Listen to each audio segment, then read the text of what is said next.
تو آخر میں دوست محمد خان کو وہاں سے آنا پڑا، کیونکہ مراٹھا فورس بہت پاور میں آئے، ان کو بلا لیا تھا، تو یہ سیور میں آن کے رہنے لگے۔ لیکن چونکہ تعلقات ان کے دونوں کے ہو چکے تھے، اسی لیے جب دونوں گنور اور چوکی گڑھ کے بیچ میں تنازع ہوا اور آخر میں رانی کملا پتی کے شوہر کو ان کو زہر دے کے مار دیا گیا، تو اس کے بدلے کے لیے انہوں نے دوست محمد خان کو پھر طلب کیا کہ بھئی آپ اس کا ہمارا حساب کا بدلہ لیں۔ وہ یہ ظاہر ہے کہ پورے جگہ کو دیکھے ہوئے تھے دوست محمد خان صاحب، چوکی گڑھ بہت اچھی طرح جانتے تھے، اور گنور گڑھ پہ تو پہلے ہی مغلوں کا قبضہ رہ چکا تھا، تو قائی صالح صاحب اس کے ایکسپرٹس وہاں موجود ہی تھے، ان سے مشورہ کر کے اور آخر میں جو ہے اس پہ جو حملہ کیا اور انہوں نے بدلہ لیا۔ وہ بدلہ لینے کے ساتھ ہی انہوں نے جو دو قسم سے ہوا بدلہ، ایک تو پہلے تو گنور پہ حملہ کیا گیا، جس کے اندر کہ ڈائریکٹ حملہ نہیں ہو سکتا تھا، وہ انہوں نے اس کو احتیاط سے ڈوریوں کے ذریعے اندر جا کے اور ایک دم سے حملہ کر کے تو چین شاہ کو ختم کیا۔ اس کے بعد ان کے جو آگے کے جو راجہ جسونت تھے، ان کو وہ وہاں سے نکل لیے، اور ان کے جو ستر وغیرہ جو بھی رہے والد وغیرہ چوکی گڑھ میں جو تھے، جب انہوں نے چوکی گڑھ پہ دوست محمد خان نے دوبارہ حملہ کیا تو وہ لوگ بھی وہاں سے روانہ ہوئے اور چھوڑ کے چلے گئے اس جگہ کو۔ وہاں پہ ایک بات، دو باتیں بڑی خاص بات ہوئی۔ ایک تو یہ کہ جب وہ وہاں سے چوکی گڑھ سے گئے وہ پورے اپنا زیور وغیرہ لے کے چلے گئے، تو انہی کے خان سامان نے سیرونج کے آس پاس جا کے وہ وہاں پہ ٹھہرے تھے، تو وہاں انہی کے خان سامان نے ان کو زہر دے دیا اور وہ پورا لے لیا۔ یعنی دوست محمد خان صاحب نے ان کو جو ہے چین شاہ کے جو بیٹے تھے راجہ جسونت وغیرہ، ان لوگوں کو نہیں مار پائے، وہ جگہ خالی ہو گئی۔ لیکن یہ جو خواتین تھی وہاں پہ، جو رانی صاحبہ ہیں، گڑھن شاہ، کئی رانیوں کا ذکر اس میں ملتا ہے، صرف رانی کملا پتی کا ذکر نہیں ہے، وہاں پہ کئی رانیاں ملتی ہیں، اور جس میں سب سے آخری رانی ان گورنوں کی رانی فیروز کنور صاحبہ رہی ہیں، جو سن 32 کے قریب ان کا ڈیتھ ہوئی ہے، اور ان کو 1932 میں ابھی تک اس خاندان کے چلا آ رہا تھا، اور ابھی ڈیتھ ہوئی ہے ان کی، جو قبرستان میں یہیں پہ موجود دفن ہے، ان کو بھی رانی تسلیم کیا گیا، اور وہ دوست یہ نواب حمید اللہ خان صاحب نے ان کو زمین دی، وہ یہاں تسلیم کیا گیا۔ اور ان کے پاس ایک اپنی سیل تھی، رانی فیروز کنور صاحبہ کے اوپر ایک بہت بڑی ڈسکشن ہو سکتا ہے، کیونکہ وہ بہت پاورفل رانی تھی، وہ ان کے سیل تھی، اس میں لکھا تھا می کندم گونڈی باڑی انفضال، میں گونڈوں کی رانی، باڑی کی رانی ہوں میں، اور وہ ہیلدی تھی، بعد میں تلیہ کے ایریے میں رہی ہیں یہاں پہ، اور ان کے بعد ان کے بھی پوتے وغیرہ آج بھی عیدگاہ وغیرہ میں اور تلیہ کے ایریے میں رہ رہے ہیں۔ تو ان خاندانوں کا جو ونشاولی یا شجرہ جو تھا، ان سب ڈاکومنٹس پہ جو ہم لوگوں کو یہ موجود ہیں، یہاں پہ یہ ڈاکومنٹس کچھ ہیں یہاں پہ، یہ جو ان کے جو ونشاولییں وغیرہ دی ہوئی ہیں، یہ نیشنل آرکائیو کی لی ہوئی ہے نا، نیشنل آرکائیو کی، اس کو سیل کر، اس کو زوم کر کے بتائی جا رہی ہے۔ تو یہ مان لینا کہ ان کا خاندان جو ہے ہمارے پاس نہیں ہے، یہ بات نہیں ہے۔ یہاں پہ آج بھی ان کے خاندان ہیں، لیکن سوال یہ ہے کہ ان سے کوئی کانٹیکٹ کرنے کی کوشش ہی نہیں کرتا۔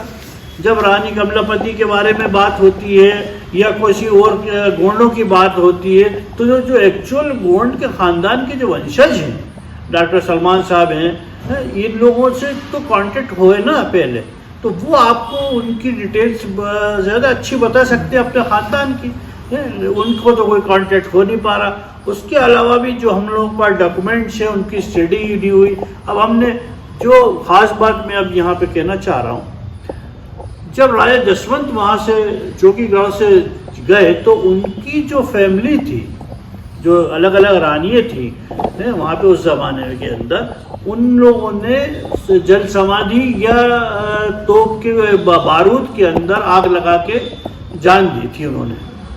یہ بات کو اپن یہاں پہ رانی کملا پتی سے جوڑنے لگتے ہیں، وہ وہاں کی بات تھی، وہ تو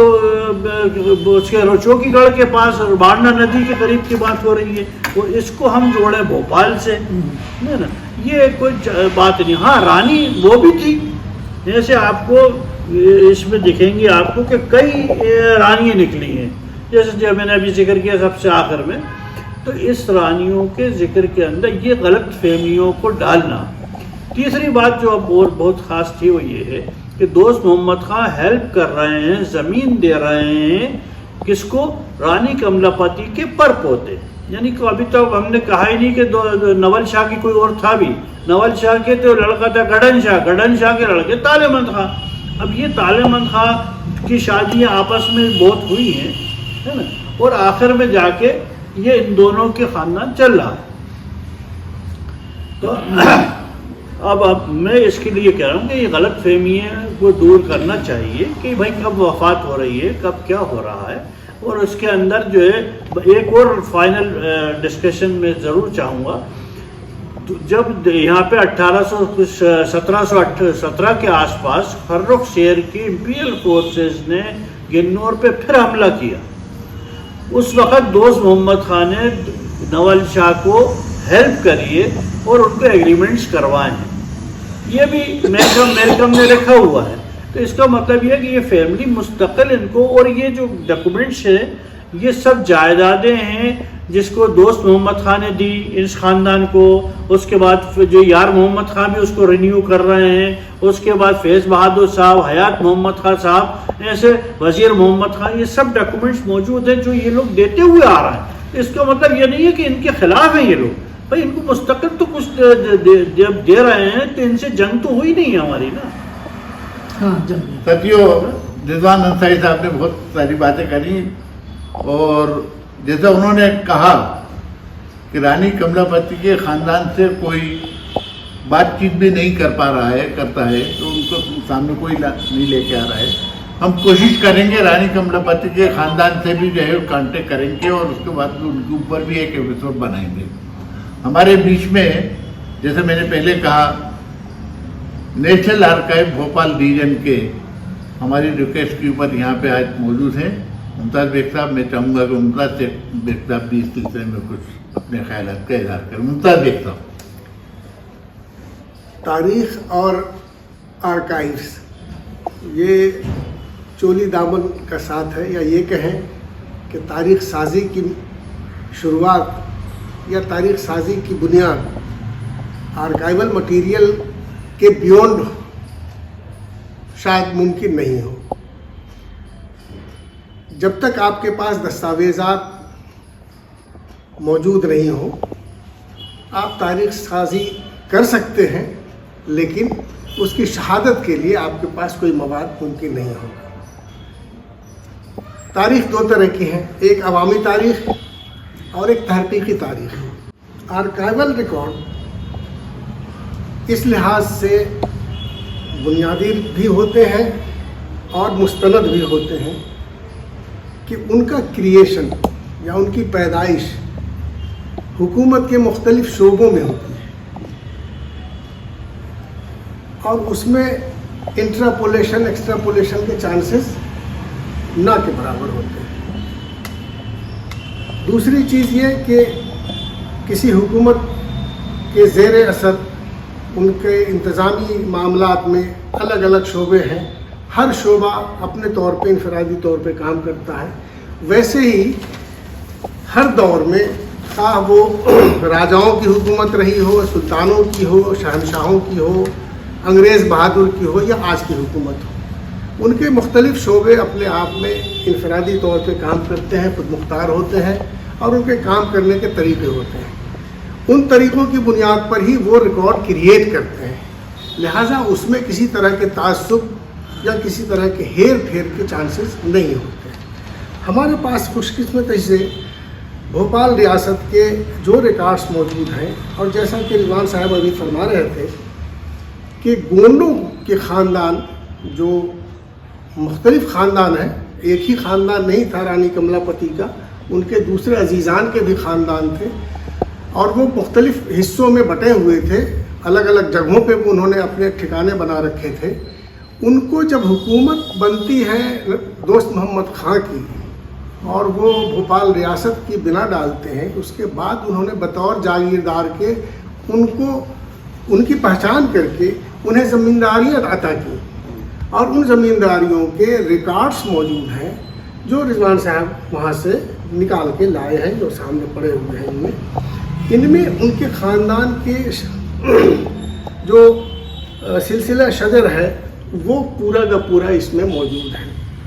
اور ان کے تعلقات یا زمینداری عطا کیا جانا اس بات کا اپنے آپ میں ثبوت ہے کہ ان کے درمیان میں کسی طرح کا اختلاف نہیں تھا۔ جو پچھلی حکومت تھی گونڈوں کی اور آج کی تب کی حکومت پھر دوست محمد خان کی قائم شدہ، ان دونوں کے درمیان ویسے ہی تھا جیسے ایک حاکم بڑا آتا ہے تو چھوٹے چھوٹے جو رجواڑے تھے انہوں نے ان کی ماتحتی قبول کر لی، تو گونڈوں کے مختلف خاندان نے ان کی ماتحتی قبول کر لی تھی اور ان کو اس علاقے کا حکمراں تسلیم کر لیا تھا، اور اسی کی بنیاد پر انہیں جا بجا ڈیٹیلز ہے ساری نیشنل آرکائیوز کے ریکارڈز میں، انہیں نظامتیں دی گئیں، انہیں جاگیرداریاں دی گئیں، اور یہ سلسلہ الگ الگ حکمرانوں کے وقت میں جاری رہا۔ ہر حکمران جب نیا آتا ہے تو وہ سارے کی رینیو کرتا ہے، یا کوئی زمیندار یا کوئی جاگیردار کا انتقال ہو گیا تو ان کے بچوں کو جو ہے پھر رجوع کرنا پڑتا ہے حکومت سے کہ صاحب ہمارے نام سے رینیو کر دیا جائے۔ تو اس میں لوکل قانون اور جو علاقے کے قانون ہیں ان دونوں کے مطابق ان کو ریکنفرم کیا جاتا تھا ہر نئے حکمران کے ذریعے سے۔ تو اس طرح کے ریکارڈ نیشنل آرکائیوز میں خوش قسمتی ہے موجود ہیں، چونکہ یہ ریکارڈز زیادہ تر اردو میں ہیں اور شکستہ اردو میں ہیں، جن کے پڑھنے والے لوگ اب خال خال ہی ملتے ہیں، تو پریشانی یہ ہے کہ اصل مواد تک، اصل سورس آف ہسٹری تک لوگوں کی رسائی نہیں ہو پاتی، اور اسی وجہ سے بہت سارے ایسے کہانیاں آ جاتی ہیں۔ مثلا میں ایک ذکر کروں جو میرے سامنے کا ہے، بڑے تالاب میں راجہ بھوج کی مورتی کھڑی ہوئی ہے، اور ابھی کچھ سال پہلے رانی کملا پتی کی ایک فرضی مورتی وہاں لگائی گئی ہے، جس کے بارے میں میں یقین نہیں کہہ سکتا ہوں کہ ان کی کوئی بھی پورٹریٹ یا تصویر یا اسکیچ، قلمی اسکیچ موجود نہیں ہے، پھر بھی ایک مورتی کو یہ تسلیم کر لیا کہ یہی ہے رانی کملا پتی کی۔ ایک روز کچھ لڑکے وہاں کھڑے ہوئے تھے، باتیں کر رہے تھے آپس میں، ایک نے دوسرے سے کہا کہ صاحب وہ جو بڑے تالاب میں راجہ بھوج جو ہے نا، ان کی پتنی ہے یہ رانی کملا پتی۔ تو اس طرح کی جو تاریخ سازی ہوتی ہے یہ سب زبانی ہوتی ہے،